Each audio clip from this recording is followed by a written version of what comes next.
ہم ایک دعا سیکھتے ہیں. یہ رات کو سوتے وقت بستر پہ جب لیٹے اس وقت کی دعا ہے. اور صحابی تھے برا بن عازب. اللہ کے نبی نے ان کو یہ دعا سکھائی تھی. پھر جب دوبارہ کہا کہ مجھے سناؤ تو انہوں نے لفظ نبی اور رسول کو انٹرچینج کر دیا. تو آپ نے کہا نہیں، وہ نہیں کہو جو تم کہہ رہے ہو، وہ کہو جو میں نے کہا.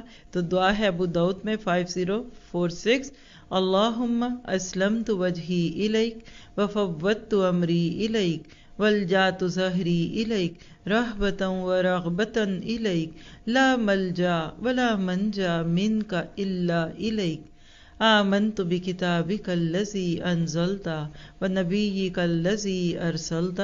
اے اللہ، میں نے اپنا چہرہ تیرے تابع کر دیا، یعنی میں مسلمان ہو گئی.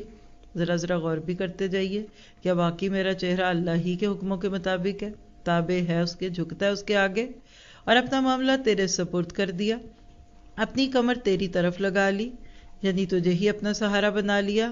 مجھے تیرا ہی ڈر ہے اور شوق بھی تیری طرف ہے. تجھ سے بھاگ کر میرے لیے تیرے سوا کوئی جائے پناہ اور جائے نجات نہیں. میں تیری اس کتاب پر ایمان لایا جو تو نے نازل کی، اور اس نبی کو تسلیم کیا جسے تو نے رسول بنا کر بھیجا. اتنی پیاری دعا، اس کو پڑھتے ہی ایسے لگتا ہے پتہ نہیں صبح اٹھنا بھی ہے کہ نہیں. تو اس کو اپنی دعاؤں کا حصہ بنائیے اور انشاءاللہ اللہ سے ایمان ملے گا آپ کو ان کو پڑھنے کے بعد.